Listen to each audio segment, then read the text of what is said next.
मार्गशीर्ष मास के कृष्ण पक्ष की एकादशी को उत्पन्ना एकादशी कहा जाता है। इस दिन भगवान विष्णु के लिए लोग व्रत रखते हैं, साथ ही विशेष पूजा की जाती है। विष्णु जी के साथ ही देवी लक्ष्मी की पूजा करने से धन संबंधी कामों में आ रही परेशानियां भी खत्म हो सकती हैं। कहते हैं कि इस दिन मां एकादशी ने उत्पन्न होकर अति बलशाली और अत्याचारी राक्षस मूर का वध किया था। मान्यता के अनुसार इस दिन स्वयं भगवान विष्णु ने माता एकादशी को आशीर्वाद देते हुए इस व्रत को पूजनीय बताया था। माना जाता है कि इस एकादशी के व्रत के प्रभाव से सभी पापों का नाश हो जाता है।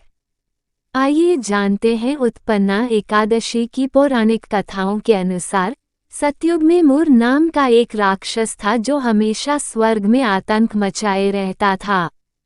देवी देवता मूर से परेशान होकर भगवान शिव की शरण में पहुँचे। शिव जी ने उन्हें भगवान विष्णु के पास जाने को कहा। देवताओं की अनुनय विनय पर विष्णु भगवान ने मूर से युद्ध करना स्वीकार किया। कई सालों तक भगवान विष्णु और मूर के बीच लड़ाई चलती रही। इसी बीच विष्णु भगवान को नींद आ गई। लड़ाई बीच में छोड़कर ही विष्णु भगवान एक गुफा में जाकर विश्राम करने लगे। मूर ने उन्हें सोता देखकर उन पर तलवार से वार करना चाहा, लेकिन तभी भगवान विष्णु के शरीर से एक कन्या प्रकट हुई और उसने मूर का सिर उसके धड़ से अलग कर दिया। जब भगवान विष्णु की नींद खुली तो वो बहुत प्रसन्न हुए और कन्या को मनचाहा वर मांगने को कहा।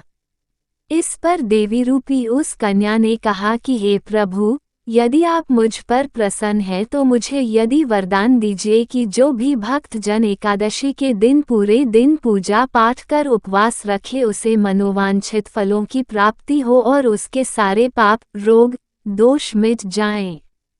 कन्या के ऐसा वर मांगने पर भगवान विष्णु तथास्तु कहा और कहा कि जो भी व्यक्ति ये व्रत रखेगा उस पर मेरी अनन्य कृपा होगी। सभी प्रकार के व्रतों में मुझे एकादशी का व्रत ही सर्वाधिक प्रिय होगा।